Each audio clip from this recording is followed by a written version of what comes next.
Hey guys, today I'm be giving you guys my personal review of Dragon Ball Sparking Zero. The new game just recently came out. I wrote out my full script for the review, so I'm gonna let AI Nate read it to y'all, and I'll see you at the end of the video.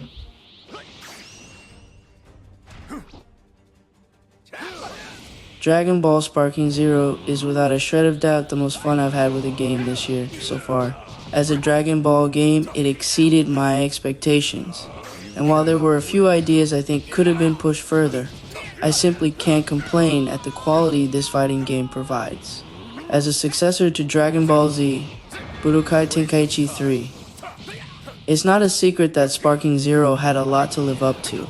While many Dragon Ball fans like myself hold fond memories of Tenkaichi 3's roster, earth-shattering combat, and environmental destruction, Sparking Zero expertly takes what we knew and loved from Tenkaichi 3 and enhances it for modern platforms, and dare I say, it's perfect. All 182 characters, yes, I played as them all, are fun to play and fun to play against, though I will recommend ramping up the difficulty to super if you're a veteran player. Combat is a bombastic union of style and scale, and while there are many moves and techniques to master, they're not a prerequisite for your victory. That being said, I'd highly recommend learning them, as Sparking Zero brings back some old favorites as well as new ones to teach the old dogs some new tricks. Perception is arguably the biggest change, as depending on the amount of skill points you have saved up, it allows you to pull off some ludicrous counter moves. My personal favorites were the Ki Blast Deflects, as effortlessly batting away Buu's Kamehameha, as Vegito simply added to the spectacle and flair of the battle. Perception can also be used to stop an opponent's melee attack, but if they're quick enough, they can counter your counter, which almost made me fall off my chair the first time it happened to me. For new players and old, you can learn just about every move and mechanic in the game through the training mode.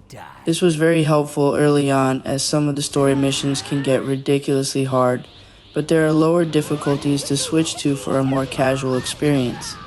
Experience is the best teacher though, so throwing yourself into as many battles as you can is the best way to progress. This is especially true of the Dragon Ball Super characters, almost all of which have trespassed into the domain of the gods, and have that might reflected into their gameplay.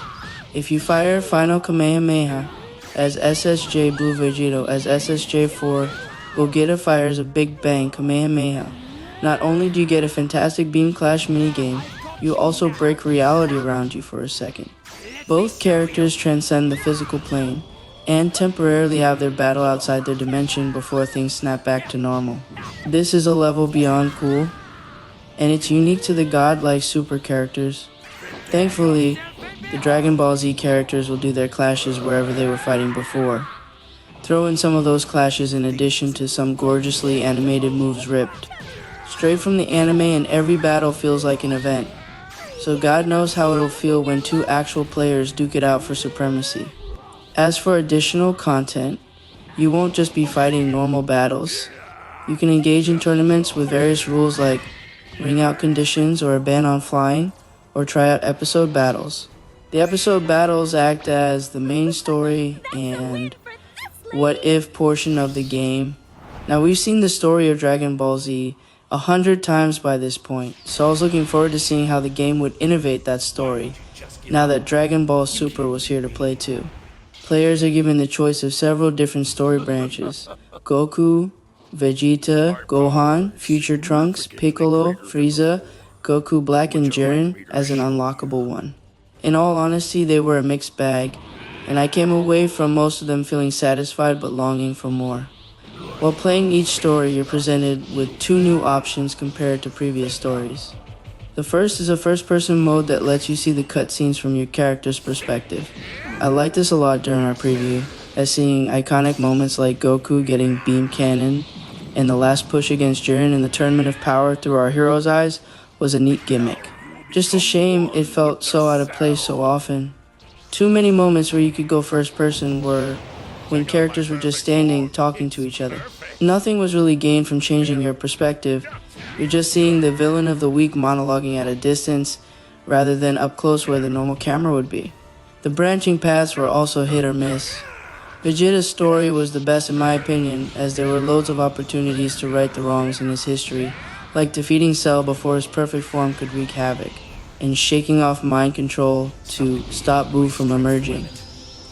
Other what-if encounters were less interesting though, like Zamasu killing Vegito and Trunks before they could defeat him, as all you got for the trouble was a short storyboard that in summary says, "He wins," before you go back and let the canon story play out.